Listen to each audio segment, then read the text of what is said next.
Hi, I'm Anne Gemmell, and I hope when you look back on your life, you know you found the courage to begin again because you only go once. Good evening, listeners.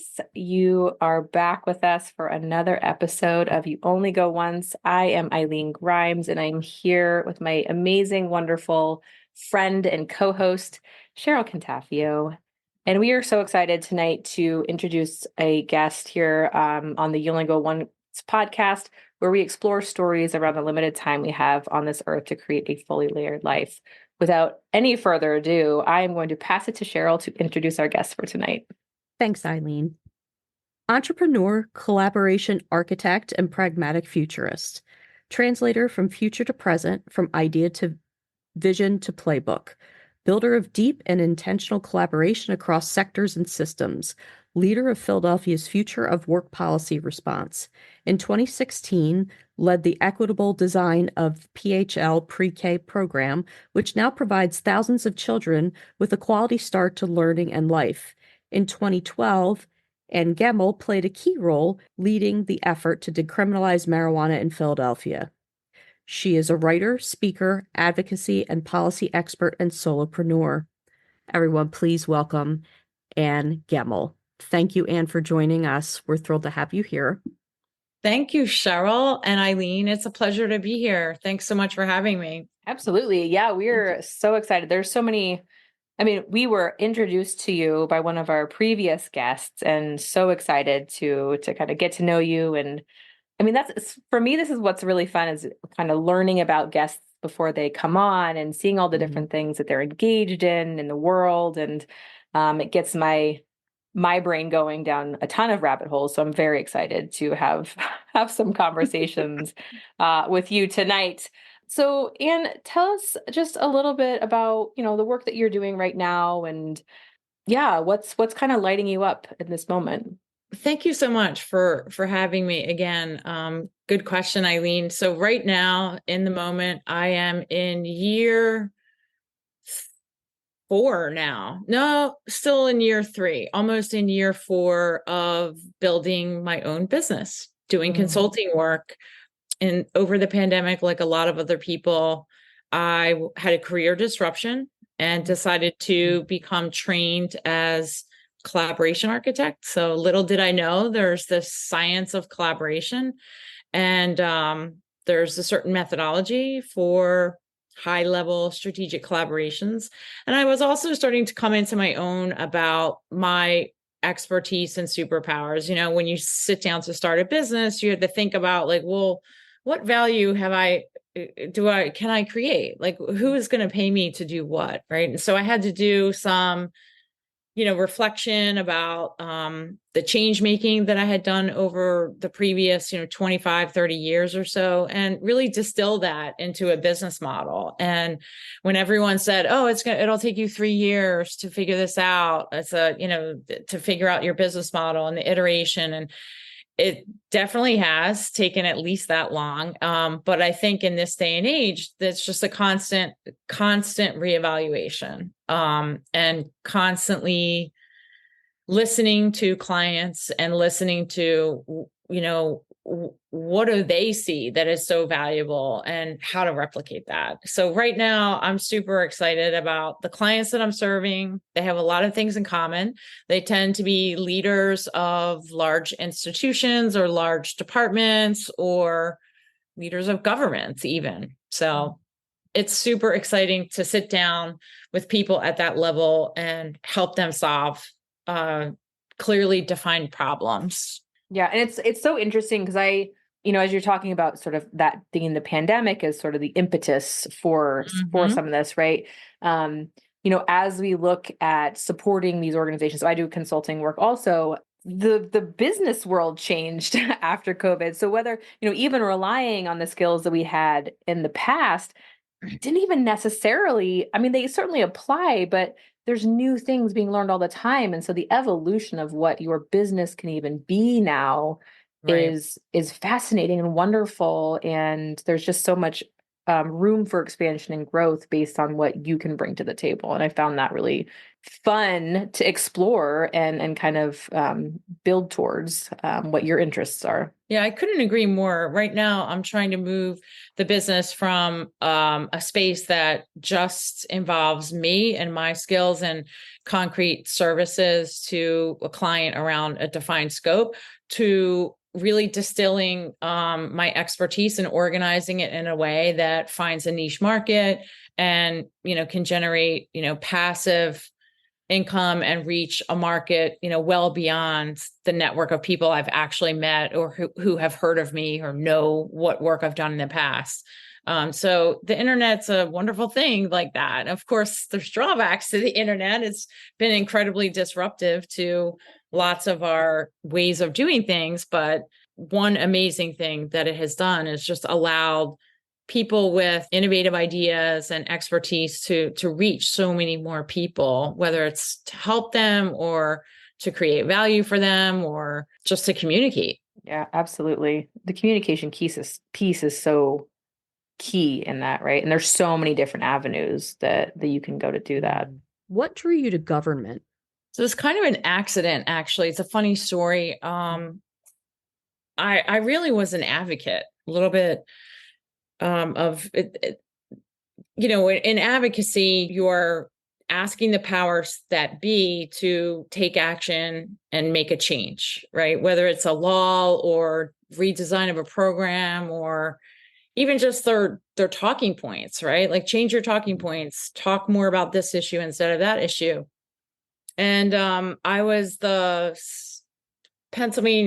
Southeast Pennsylvania field director for an advocacy campaign called Pre-K for PA. And we successfully built relationships with the governor in Pennsylvania, Governor Wolf. He invested, over $100 million more in early childhood education. But when I looked at Philadelphia and looked around and saw how many 3 and 4-year-olds we have 40,000 3 and 4-year-olds in Philadelphia. Wow. Even with the governor adding more and more funds, it would still have taken 25 years for every 3 and 4-year-old to access high quality pre-K in Philadelphia at the rate of, incremental increases in the budget. Wow. So I went at that time to a council person who was thinking about running for mayor and told him, how important and high impact quality pre-K would be. He agreed. He put it into his campaign. Then when he won, and became the mayor, he was like, okay, I've been talking about pre-K. Now who's going to lead the charge? You've been talking about this for years. Come on into government and do this. So I really wasn't drawn to government. I was sort of sucked into it as hey, big mouth, come on over here and get it done now. So that was great. It was Mayor Kenny's, I think it'll be the primary legacy of his. And of course it wasn't just me. There was a whole coalition of amazing advocates and city council people that voted for the soda tax. And it was quite a year of, really a bold thing. And it was a great experience. So government's not, it's like I mentioned, a legacy sort of place. It's like, slow to change. And I think it's difficult. Those types of settings of large, well-established sort of systems or institutions I think they're very hard spaces for innovators or futurists to thrive in. For sure. And that was, a little bit of my experience. I've learned maybe after my 40s, I guess, and teenagers, the patience, the power of patience. And sometimes people aren't ready yet. Ideas need to ripen. And I think I'm still waiting for that patience to kick in. So, well, wait, do you have teenagers? No, I have not yet. I have a 10-year-old and I have a 6-year-old. I did teach high school math, so I worked with teenagers for a little while. Yeah. Oh, we have that in common. I taught high school history, actually. Oh, there you go. Oh, nice. Long time ago. Mm-hmm. I actually love teenagers. I thought they were fascinating and wonderful. And both my parents were high school teachers. Also, my dad taught math, my mom taught music. So That was That's always sort great. of a thing. Yeah. Anyway, still working on that because I want to push and push and push, as Cheryl knows, to not get my way, but like I'm like, if I see something that needs to be done and that I care about and I'm passionate about, like, yeah, I want to see change and I'm gonna keep pushing for it, and to my own detriment sometimes. But yeah, you know. that's definitely something we have in common, you know. Yeah. And that was one of the things, like when I was a high school history teacher, again, you know, you're just like, oh, why do we still do it this way? This makes no sense, or that way, or this way. And you know, you're in a school district, right? And they have liability and they have risk, and you know, it's just not the place where, you know, you're not going to have an Elon Musk in the K-12 system, you know. Yeah. Right. So I didn't I spent a nice decade on and off, like with maternity leaves and whatnot, in the schools, and it was an amazing experience. I learned a lot about different leadership styles, different principles. Principles really make or break schools. So I learned a lot about leadership in that decade. But when people ask me like, oh, do you miss teaching? No, it is so hard. I have so much respect, especially post-pandemic, for every teacher. It's just an extremely emotionally taxing, important role, you know, in our, yeah. So yeah, I have a lot of admiration, but I don't miss it. Yeah.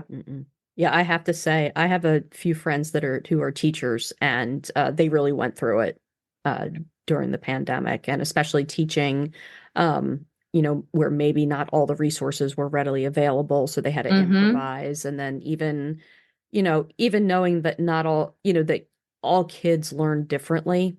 So, you know, sometimes, you know, this, like we're looking at each other in Zooms, worked for some kids, and others they kind of spaced out, or, you know, found other things to work at, or their computers weren't working and everything like that. Yeah, and you know, girls are increasingly, you know, there's so much more pressure to look good on camera, you know, the filters, everything. It's a completely different world than when, you know, I was 14, or any of us, right? And so adding that every single day, like where a young, you know, person, insecure in their friend group or whatever, even secure in their friend group, has to look at themselves on screen. Oh, that's really hard. You know, that's tough. Yeah. I don't like it. No. No. And I do this all day, where I'm like, and it's almost difficult not to look and go like, oh, is that my makeup is off. Okay. I've rubbed all my makeup off. This is terrific. This is a good look. Oh my goodness. It's helpful for you though, because then you can monitor your facial expressions at least, right, Cheryl? Thank good. Yeah, because honestly, this face tells a whole story. There's a whole story that's untold. But when I use my voice, but my face will tell you 1,000 stories, and some of them maybe I need to tone them down a little bit. So yes. I mean, hasn't every accomplished woman been told to tone it down though? I mean, come true. on. Sure. I just know with my face, like there have been times where Eileen's had to shut her camera off because my face is look like, at you. Yeah, it's literally like, what just happened here? Did something happen? How do we go this far off topic? Like it was, you know, I always had this face, and people were like, Cheryl, do you have something to say? No, because I don't realize I'm doing it. And now that I have the Zoom camera, I'm like, oh, that's okay. I got it. I got to tone it down a little bit. And besides, your eyebrows are telling the whole story anyway. So they are. Yeah, there's totally. there's that. Yes. Oh my goodness. And you're right though. That's that saying, right? It's the well-behaved women rarely make history. That's right. So yeah. No, couldn't be more true. Yeah, but I think post Me Too, there's just like so much more awareness and shorter fuses for the kind of bias that maybe we just swim in and forget about until we don't forget about it, until it's too evident. And I think more and more, you know, people are just as we've seen with this like great realization. People like to say, oh, it's the great resignation. I think it was a great realization that happened, that people are really capable of seeing things more clearly and then acting on it instead of sticking around and being miserable. Yes, Definitely. Yeah, it was definitely tough. And, I also think that there were some companies that definitely did it right in terms of, and I will say, I think the company for whom I work did it right. Like they made sure everybody was taken care of, everything like that. I've seen some, I think it was WebMD, Yeah. who's, yeah, oh, that was awkward. So if you look People up can't like, see my face, but it was no, not but a good, it's, it's not a yeah, good look. yeah, WebMD kind of had this whole video about return to work, and it was, wow, and there's nothing more that can fuel aggravation than, being tone deaf about meeting people where they are. Yeah. Yeah. And I'm sure you see that a lot, and in your role. So as a collaboration architect, which I love that title, I actually want to look into that. You want to see people collaborating, and sometimes they're just not there.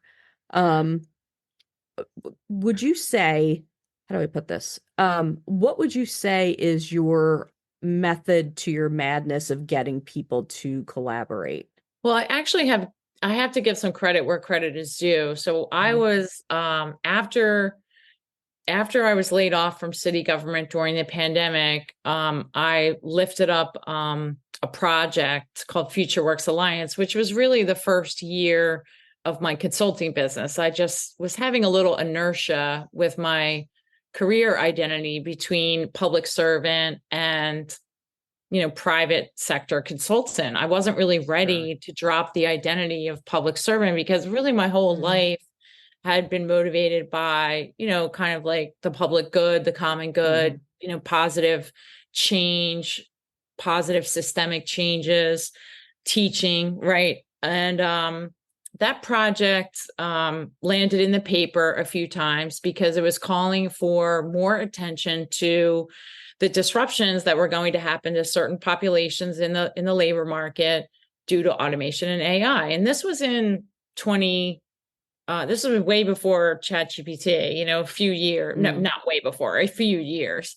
So it landed in the paper, and I was quoted as, calling on the region's leaders to collaborate around this coming problem, right? That it didn't have to be a problem. Like we could shape the future as much as have it happen to us, right? Like technology is not really slowing down at all. And so the founder of the company who trains collaboration architects reached out to me and said, you would be perfect for this. We want to train you.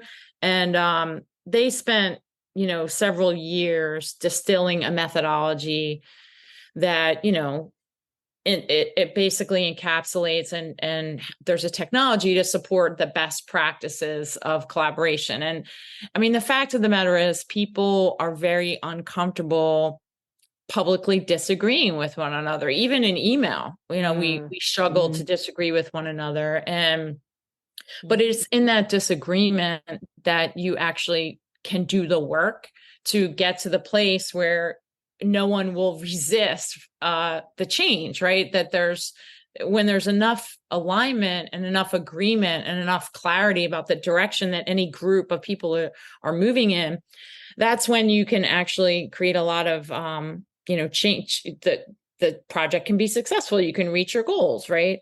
So this methodology sort of strips away a lot of the loudest voices in the room problem, a lot of the hierarchy or the ego, and it instead puts in place a ton of listening. And I mean a thorough listening. Because another thing humans like to do is we like to talk about the things that we agree on, right? And that's wonderful. We can all pat each other on the back. But when we do that, we're not talking about the things we actually need to talk about. We're not talking about the elephants in the room. We're not digging into the really difficult stuff that makes everybody get quiet in the room. So a lot of the methodology is asynchronous, right? And it's de-identified. So you say what you think, and then everybody learns what everybody else thinks, but they don't know who said what. And then they get to say how strongly they agree or disagree with everything else that was said. And it's a whole multi-step process that, is built on hundreds of case studies of which collaborations worked and which collaborations failed. And the most interesting thing about this, I was very skeptical at first. I'm like, who is this person reaching out to me because they read my name in a paper? Like, this is kind of weird, right? It's like, who are you? I don't know. So, I did the Googling, had a few meetings, kicked the tires, that kind of thing.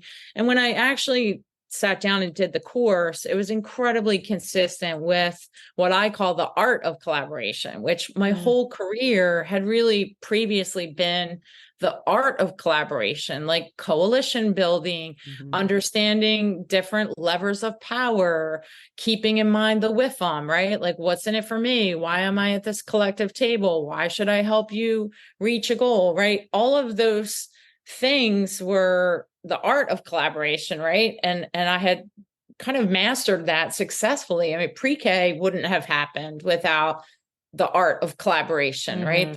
And then along comes this course that sort of validated everything I had experienced, for 10 or 15 years. So it was just one of those moments where it's like kind of followed my gut a little bit, like, I'm going to take this course.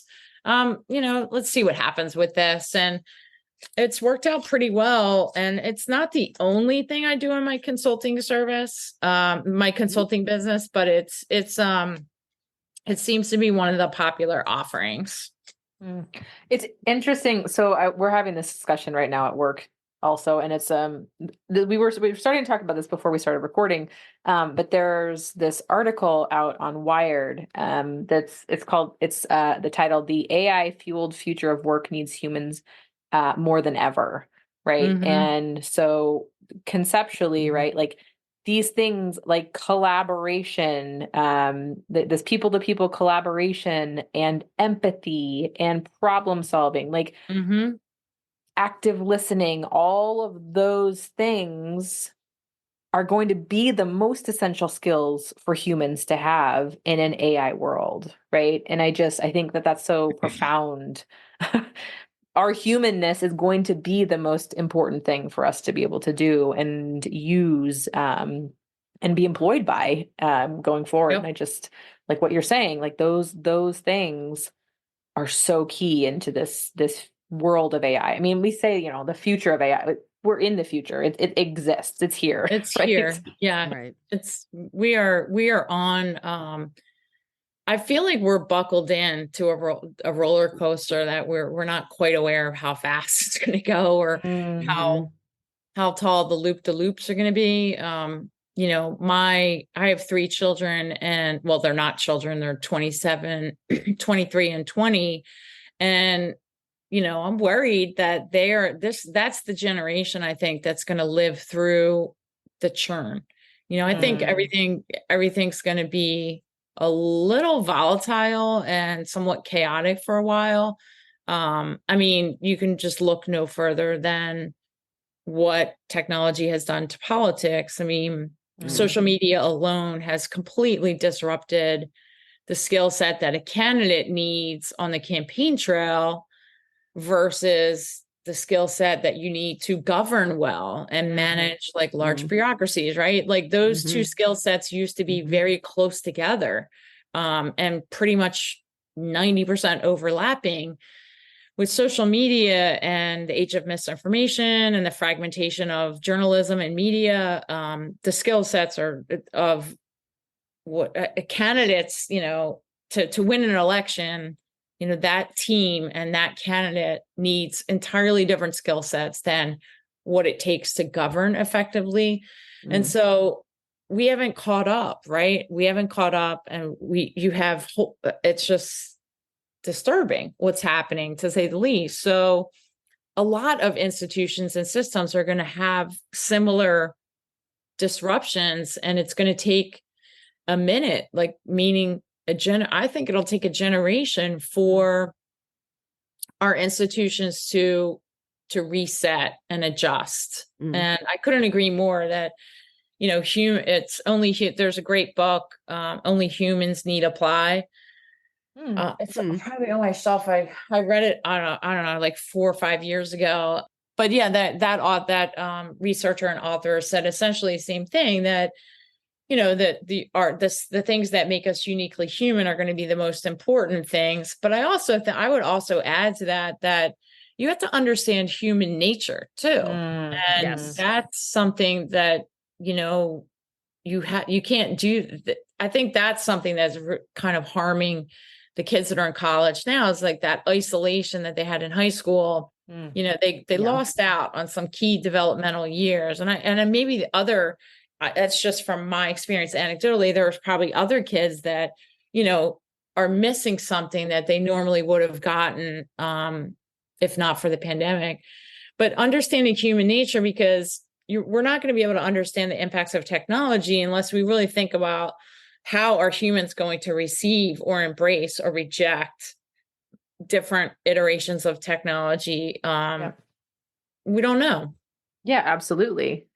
And well, I mean, gosh, that takes me down a whole other path, but just the impact that technology has on humans, right? The way that we were talking about social media and all those different things and the filters, and like, what does that do to someone's psyche and mental health and all of those pieces as well? And how do you support humans who are also using this technology, that it's changing them, right? There's certainly an ecosystem of us together in this, and it's changing us just as much as we're changing it. And I think that's also sort of a fascinating piece.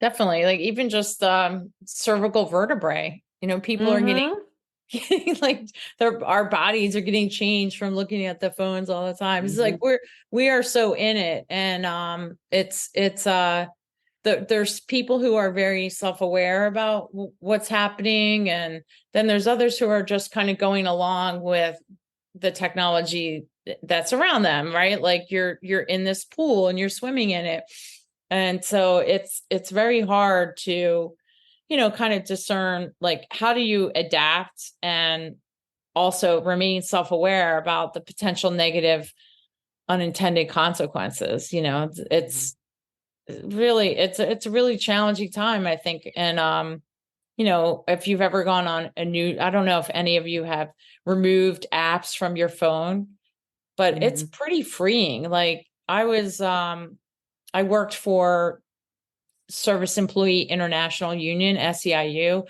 during the Occupy movement. And I don't know if you know, but SEIU organizes low wage workers around the world and tries to ensure that they have better wages and benefits, even though they're in sectors that traditionally pay a little lower. So Occupy was right up their alley, with the focus on income inequality. But I forget where I was going with this.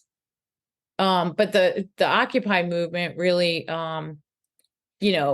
made me so plugged in to Twitter and so plugged in to, I was like a little, too attached to my phone. And at some point, because there was an intensity about that movement, it was very short, but it was very intense. Like every city that had an Occupy was just like, it kind of took over your life for a short time. And cell phones were a huge part of that, right? Like organizing the marches and organizing the protests in bank lobbies and staying connected to one another as you move through. It was just like super intense. And after that movement settled down, my New Year's resolution that year was like to take those apps off my phone. So I took Facebook off my phone, and plus Facebook Messenger had like terrible privacy rules too. Like I just had much more heightened awareness around privacy because weird things were happening to certain protesters. Electronics were having weird things happen to them. But anyway, the whole surveillance thing, it's like a little spooky. I'm not in that mindset anymore, but I took the Facebook off my phone. It was so freeing, and this was again, 2012, right? Yeah. So every year I try to cut back on, the things that notify me.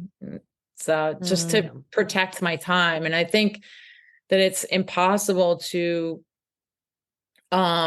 really tap into your purpose and achieve, it takes a certain amount of quiet in your life and quiet in your day to really be in touch with purpose, or intuition, if you will.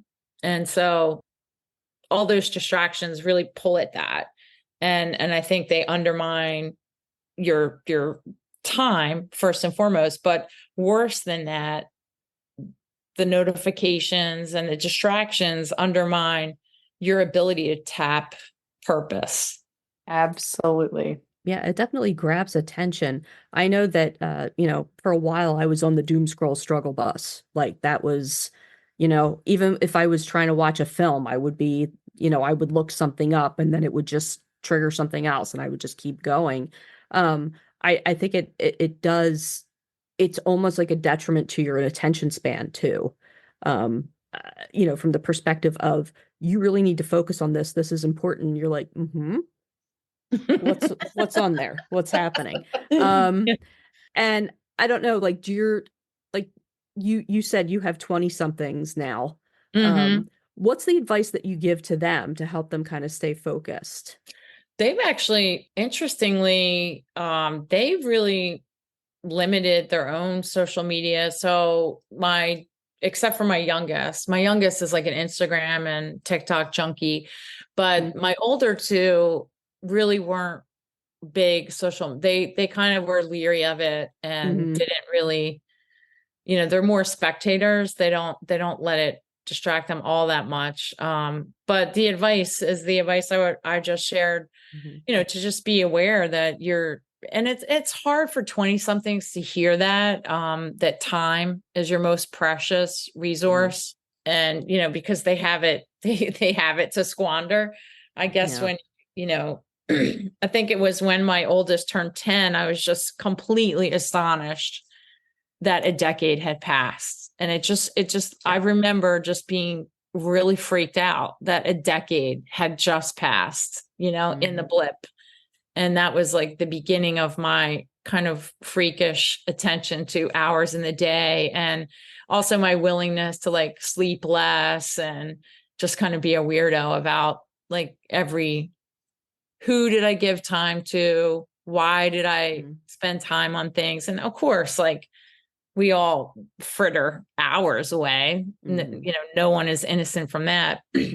But just like the acute awareness came from watching them, years just spin by. So I feel like no mom can say anything, that really individuals have to learn it on their own. What do they want to spend their time doing?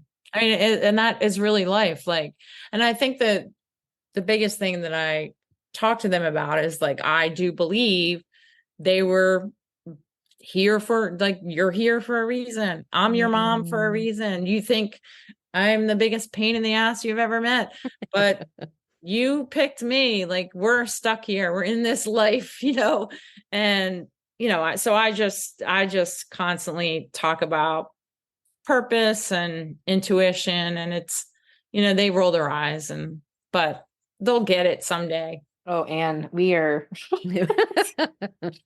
So my son just, like I said, he just turned 10 in November. So I felt that very deeply with the decade. I was like, oh shit, how does that make sense at all? Yeah. Double digits. Yeah, it was intense. And for me, and he's like, well, I'm older. It's great. But actually recently had a conversation with him also where he was something like, I don't ever want a boss. And like, I want to do what I want to do with this life because I only get to live this one life. And I was like, yes, you've nailed it. Good for you. Yoga.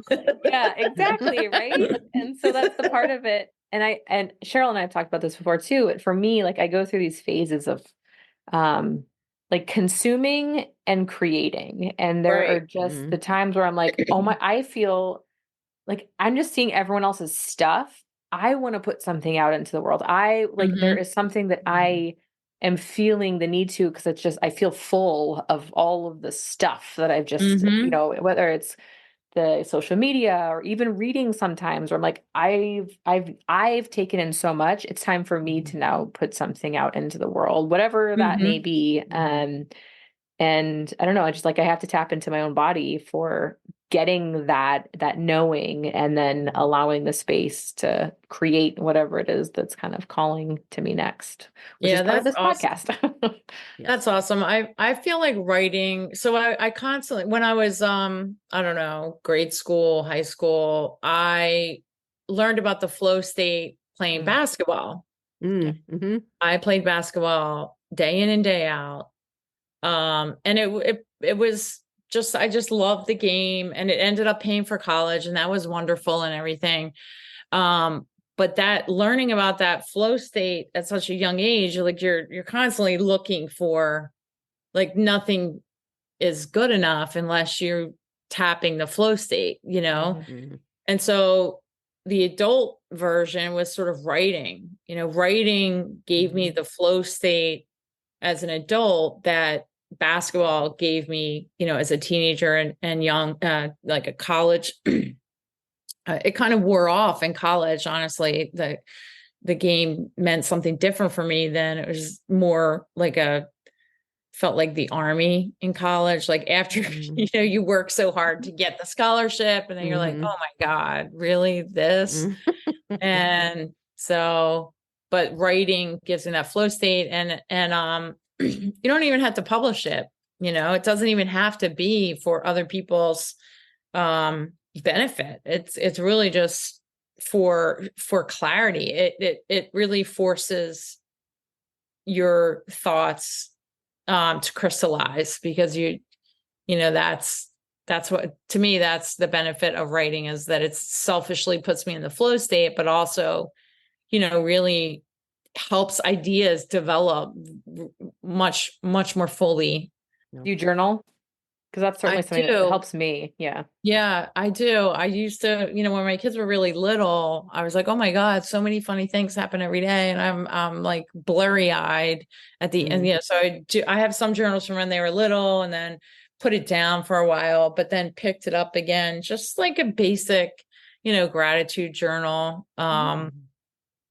Just my father passed away last year. So I just felt like, instead of being sad, of course you can't get rid of all the sad, but a basic gratitude journal is really has done pretty good wonders since his passing. It just helped capture some memories and helped get things to the present, and just think about like all the good things that are still here. But then you say like, oh well, he's missing all that. Boo-hoo. It's just a little bit of catch-22, but no, it's been really a good tool for that. And it's different than professional writing. Obviously, it's more of like a centering practice, So I'm just going to jump in. Cheryl. So Cheryl has a book that she published actually, that was around grief. And so I'll let you talk about it. Yeah.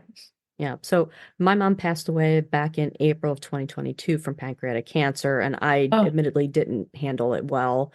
And what I found was that it was very soothing to start writing poems. Now, I originally started writing the poems as part of a contest, and then found out the contest was a scam. So ended that really quickly, was out of $50. Totally fine. But what it did was it opened up a different means for me to express myself, express feelings. And as a result of that, I wrote around, I don't know, 110 poems, something like that. They came together in a book. Wow. And it's called My Stay with the Sisters. And it's the Sisters are Grief and Gratitude. And they invite you into their house where you can explore different rooms where different poems are that express different emotions. Like there's a rage room, there's a kitchen for nostalgia, there's a garden where you learn to kind of grow from the grief and the loss. And then at the end, there's always a key that says whenever you need to come back, you can come back to it.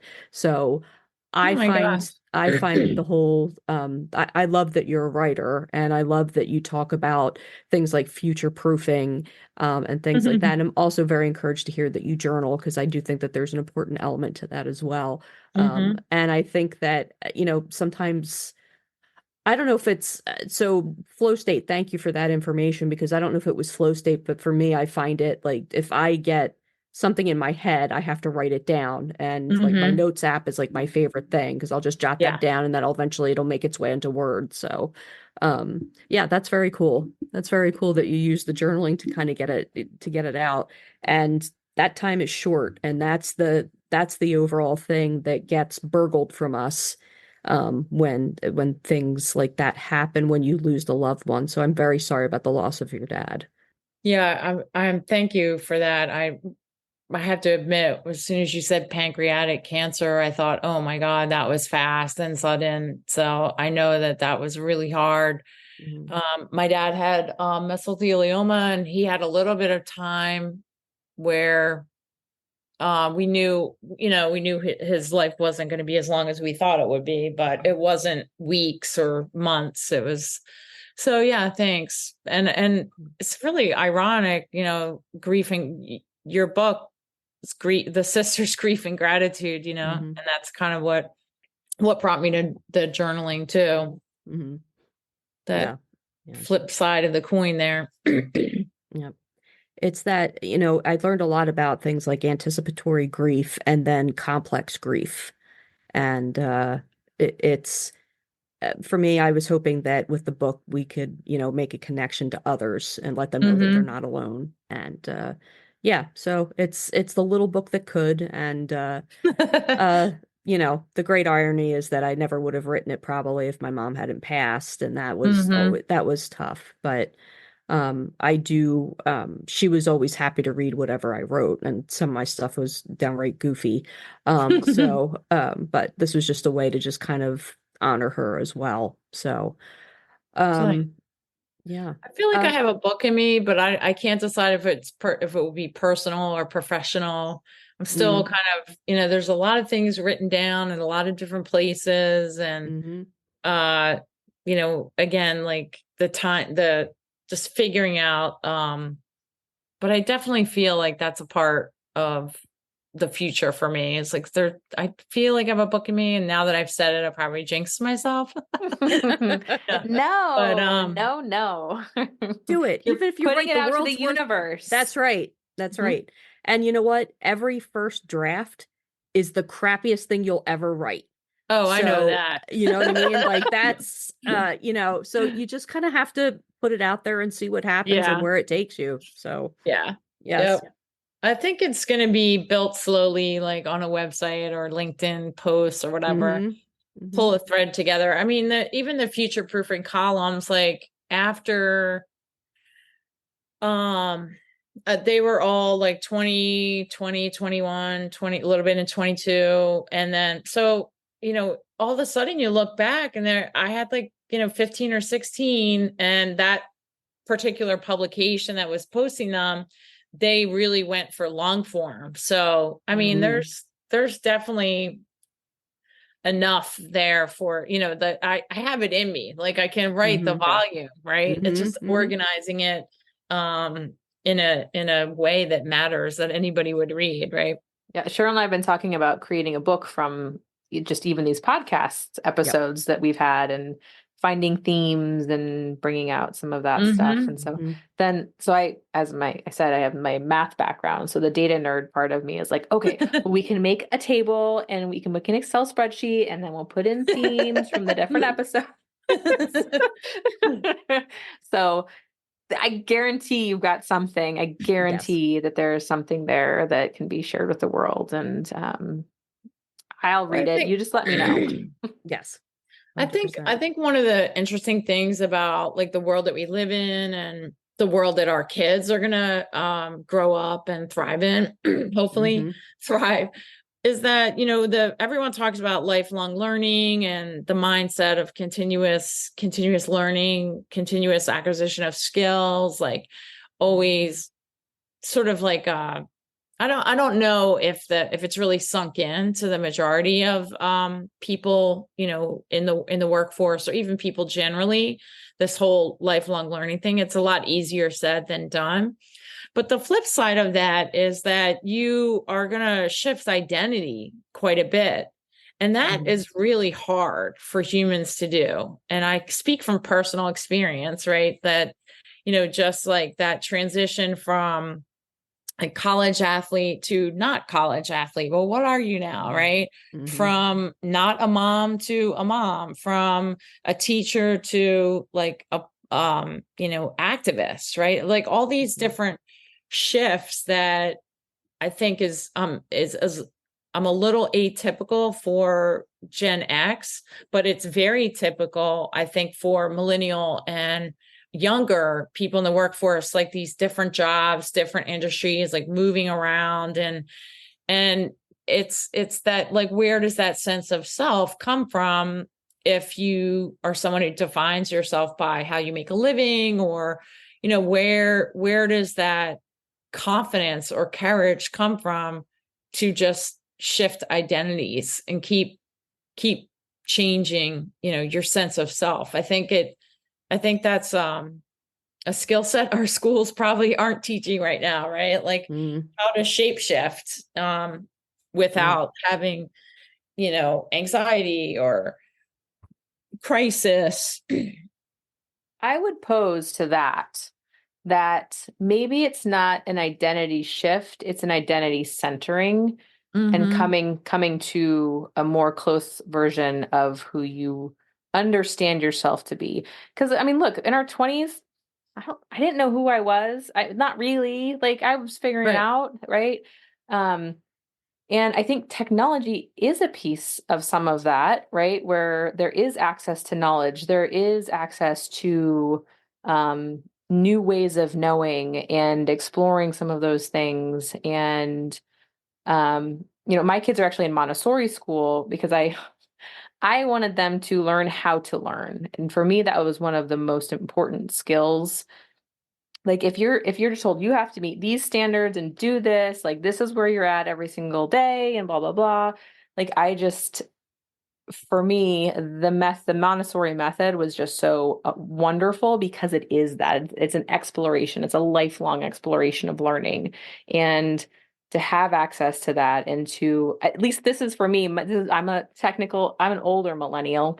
But it's been more of I don't know what exactly is right for me, but I'm figuring that out and I'm getting closer to that as I explore this life and what is a career and what does that look like for me?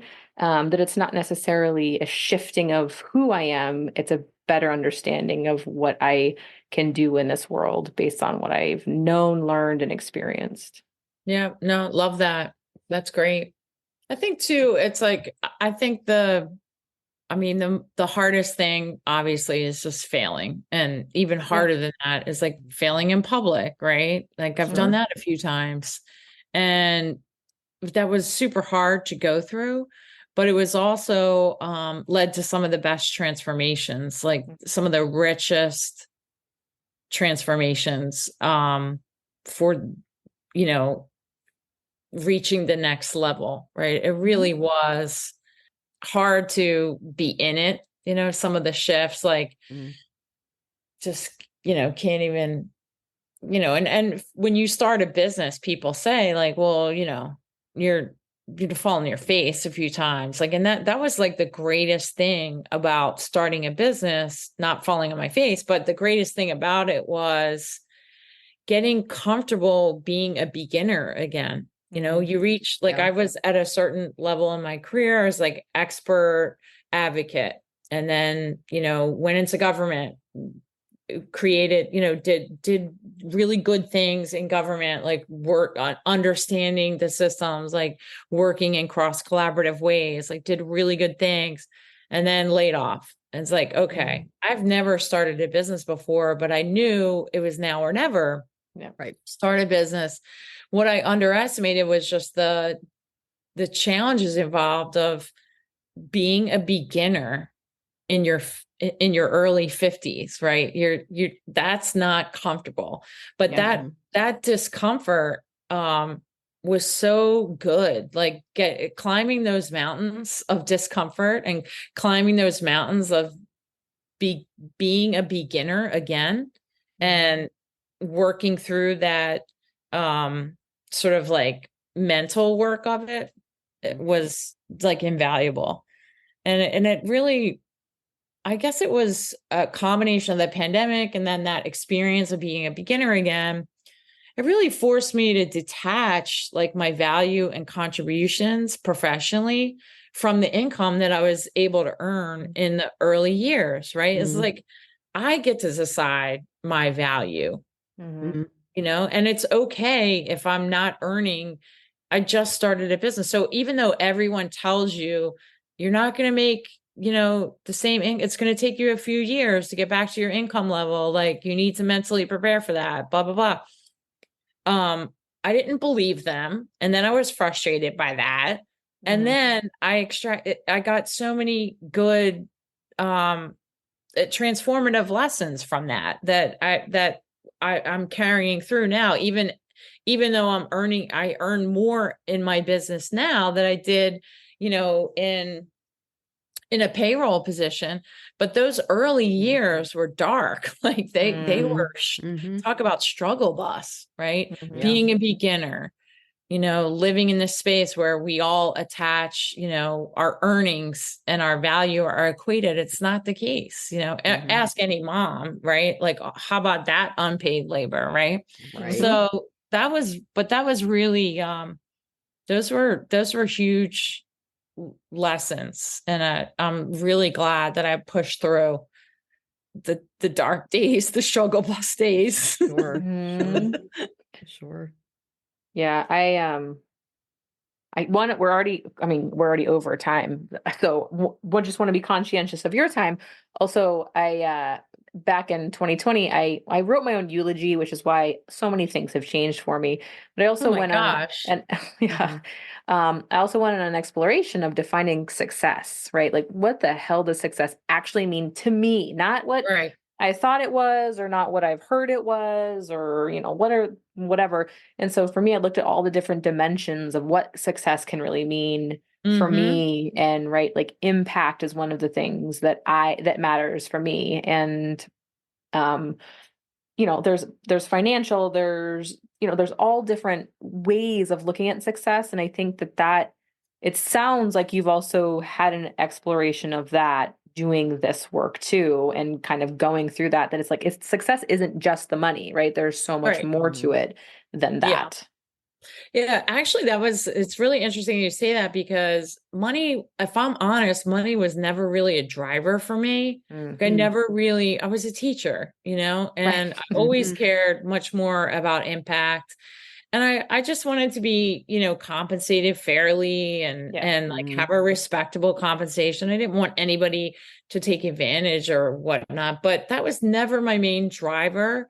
I always, every time I had to think about like what I was going to do next, I would honestly look around and say, what organizations do I admire? What companies, what leaders do I want to work with? And I would seek roles with those people. And it's worked out like really well, and led to high impact results and not shabby compensation either, right? But it was always an afterthought for me.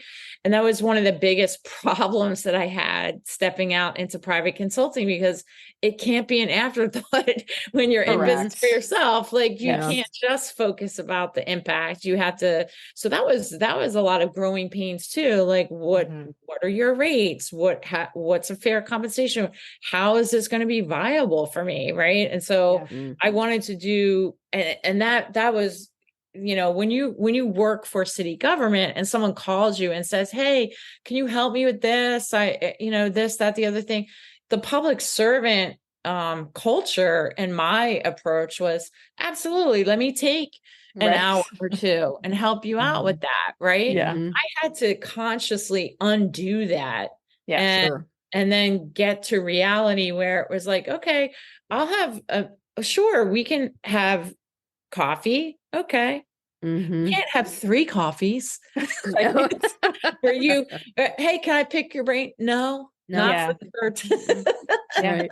Yep. you know, so like figuring out like how to adjust that, like, wow, this could lead to, even though I knew like it could lead to high impact results or whatever, I still had to change the way I thought about the conversations I have, the pick your brain stuff that you give away, you know? And I think too, like women are acculturated to be accommodating and like, you know, yes, I can help you with that. And, but no, so I had to have like, I had to get some pro tips from actually one client of mine, from last year is an absolute pro at this. He has his total toolkit, you know, to address this problem. And he taught me how to handle that problem. And it's been great, you know, and but thinking, you know, that whole shift was really tough because I was always more focused on impact than I was on money. And so it was like, you got to figure out the balance and that works when you're in business for yourself, you know? Yeah. Definitely. I just want to keep talking to you forever, but I know. This has been wonderful. However, we should probably wrap things up here. I'm gonna, you know, I think we may have touched on it a little bit with the book, but I have sort of a last question that we talk through. And it's this is happening. So this podcast happened after a 10 p.m. text to Cheryl where I said, Cheryl, we need to make a podcast together and this is happening. Right. We're doing and it. here we are. Right. Yes. It took a time to, you know, all the things and pieces to come together and stuff like that. But for me, it was something that I was just like, I just know that this needs to exist in the world. And I feel this very deeply in my heart. And of the trillion ideas that go through my brain in the day, I know this one's going to exist in the world. And I just feel that happening. Do you have anything on your heart that you can foresee, whether it's for your business, personal life? You know, I know you talked about the book and that's something that, you know, you kind of thinking of, but is there anything that's for you feeling like this is happening, that you want to share? Well, that second part that you want to share, right? That's the hard part. I know. So that's the part that takes a lot of courage to like know that you're being recorded and you're going to put that out there. I think that I've been a very effective change maker. And I think that there's a toolkit for that. I think that there's a playbook for that. And that's what I want to put in the world. I think that the world needs as many people trying to do good in it, right? To make the changes that we need. But there's a lot of people that don't know how to do that well. And they make mistakes and they get frustrated and they leave movements or they bail on coalitions or they give up on systems, right? And I feel like the thing that I need to put into the world is, this is how you do this. These are the questions you ask yourself. This is how you become like a great change maker. And it would just be all the lessons I learned the hard way. And it would be a combination of my failures and successes put out into the world for the benefit of other, you know, do-gooders or people who want to, you know, it's really the kind of energy that we need to create like the country and the world that we need and the cities that we need is massive. And that's the thing that might be my book. It might not be my book. I don't know, but that's the thing I feel like needs to happen. And, you know, that I feel like I can help with that. That's fantastic. Thank you. I'll be one of the first in line for that. That would be amazing. That would be so amazing. And how can people get in contact with you? The best way, thanks for asking that. This has been an awesome conversation. I'm glad you two started your podcast because you both have really good voices, like just like the literal voice that you have, but also your perspectives, like both voice. You can find me on LinkedIn is the best way. I own my domain name, but it's not really there yet. So, but I Gotcha. did get it. But Good for right now you. it's just LinkedIn. So Great. That's great. yeah. And we'll make sure we share that on our socials as well so that people can get in Awesome. touch with you. Thank you. On behalf of Eileen and myself, I just want to say thank you so much, Anne, for your time. And this Absolutely. concludes our episode of You Only Go Once. This is also the eve of the International Day of Women. So I'm so thrilled that we spent time with an amazing woman tonight. So Thank thank you, you. Anne. And for everybody out there, thanks for listening, and we'll talk to you later. Bye.